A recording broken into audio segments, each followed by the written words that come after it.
Pagi di Pagi Jakarta. Nah, tadi memang perbincangan ini sih singkat banget sebetulnya. Tapi yang jelas sebelum kita pergi ke kantor atau pergi ke tempat manapun yang kita tuju pagi hari ini, mudah-mudahan apa yang diberikan oleh teman-teman dari RSA ini bisa nempel. Jadi kita juga bisa jadi seorang pengendara yang baik dan juga bisa menjaga keselamatan diri sendiri dan juga pengguna jalan lain. Amin. Yang paling penting nih, soal motor. Banyak banget orang komplain soal motor, iya kan? Katanya kalau di Jakarta ini udah paling rajanya adalah pengendara motor. Dan attitude-nya kadang-kadang itu suka bikin gunduk banget. Saya yang mengalami gitu kan. Ini harus disensor soalnya. Soalnya gini, banyak banget saya yakin ya, teman-teman yang mungkin lagi nonton Pagi Jakarta, lagi nyetir, tiba-tiba cetek gitu kan, dihajar pakai motor spionnya. Sebenarnya saya juga udah seru bentuknya, karena sering dihajar sama motor. Apalagi kita lagi diem aja gitu. Komentarnya dong, gitu. Gimana Mas Rio? Ada sosialisasi nggak dengan pengendara motor yang kadang-kadang ada yang lawan arus lah, ada yang kenain spion orang langsung kabur lah. Itu kan attitude yang sebetulnya bikin galau kepala. Gimana dong? Pertama kalau misalnya kita ngomong, ya sebatas ngomong lah, gitu, sebatas menghimbau lah. Memang larinya ke penegakan hukum, Mbak. Penegakan hukum. Jadi gini, kontrol sosial itu tetap harus ada. Oke. Dan kalau misalnya kita selama ini jalan juga tetap kita jalani. Tolonglah attitude, tolonglah peraturan itu tetap dipegang, gitu. Tapi masalahnya ketika di jalan, orang kan lupa. Betul. Coba tanya ke pengendara motor deh. Tanya pengendara motor kalau misalnya tujuan Anda pakai motor apa? Ke kantor misalnya. Biar lebih cepat. Iya kan? Jadi akhirnya mengalahkan segala cara. Ya, akhirnya mengalahkan segala. Dia mau terabas lampu merah, dia mau lewat trotoar, dia bahkan sorry to say aparat sendiri lewat trotoar gitu. Betul. Walaupun aparat sendiri, oh bukalah ini, laporin ke kita. Bos, laporin zaman sekarang gitu kan. Anak mana sih sebetulnya salahnya gitu kan? Iya, Jakarta punya 9 juta motor. Jakarta. Penduduknya 9,5 juta. PPS. Artinya satu motor, satu orang punya 2 motor jangan-jangan. Nah, motor di Jakarta hampir kontribusinya hampir cukup tinggi, 70% ada kecelakaan. 3 hari tiap orang mati di Jakarta. Tiap hari.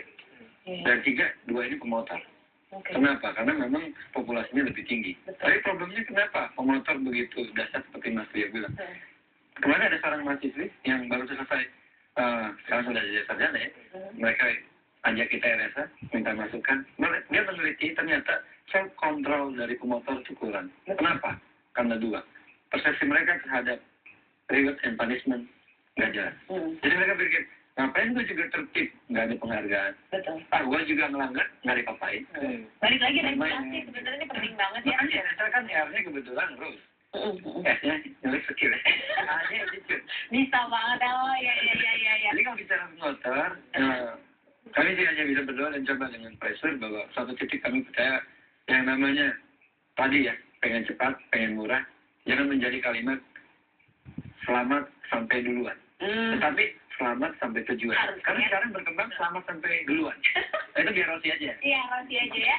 Jangan berasa kalau tidak Rossi. Ini yang paling penting dan juga terakhir. Ini kan suka ada kopdarnya juga. Mungkin Mas Benny bisa bilang, bisa lihat di mana, di Twitter kah atau di website informasinya untuk kopdar. Jadi kita semua bisa belajar supaya jadi pengendara yang aman di jalan raya. RSA membuka diri melalui Facebook dan Twitter ya. Kalau ada yang aktif di sana mungkin bisa add Twitter kita di @RSA Indonesia. Oke. Nanti aku retweetin deh. Terus kalau ada kegiatan Kopdarling, kita kebetulan sebulan sekali mampir ke komunitas-komunitas, entah itu mobil, motor. Itu terbuka sebenarnya, bukan cuma member klubnya sendiri. Itu terbuka untuk masyarakat umum, termasuk Mbak sih. Termasuk Mas Pas di sini. Kalau Pak Menteri boleh juga. Pak Menteri juga boleh banget, jangan aja. Pak Menteri jadi bisa melihat kondisi ya Pak. Jadi nggak pakai foreigner aja kalau di jalanan. Iya dong. Kalau Menteri harus punya empati ya. Jadi rasakanlah apa sekali-sekali yang rasain kalau macet ya, jangan pakai foreigner. Tapi ada satu yang mungkin belum disinggung dari awal. Kami itu salah satu yang diyakini selain penegakan hukum adalah jika pemerintah mampu mewujudkan transportasi yang aman, nyaman, selamat, tepat waktu dan terjangkau secara akses dan finansial, insya Allah kecelakaan bisa lebih turun drastis. Karena moda transportasi ini menurut kami sampai saat ini pemerintah masih gagal sehingga publik mencari alternatif sendiri menggunakan motor dan mobil. Dan cenderung motor karena daya belinya terjangkau di sana. Jadi itu pesan kepada Mbak Lucy dan teman-teman. Jadi transportasi publik itu mau tidak mau merupakan salah satu kunci penting untuk menurunkan kecelakaan karena tahun lalu tiap hari 85 orang yang meninggal di jalan. Serem banget. Iya. Mudah-mudahan target pemerintah yang 85% fatalitasnya turun pada 2035. Ini pemerintah ya? Pemerintah 2035 baru turun fatalitas 85%. Ada. Baiklah. Silahkan itu sendiri. Silakan itu sendiri. Terima kasih banyak nih teman-teman dari Road Safety Association sudah hadir. Mas Rio, Mas Beri, dan juga Mas Edo. Senang banget hari ini. Meskipun singkat kita bisa mendapatkan banyak sekali pelajaran. Jadi untuk Anda, sekali main dong ya, follow Twitter mereka @RSA Indonesia atau cek aja website mereka, ada juga alamatnya di bio Twitternya ya. Lalu Tiwuriana, kita akan ketemu lagi setiap Senin sampai Jumat, Senin hari Jumat dan Senin sampai Jumat 6.30 waktu Indonesia Barat hanya di Channel.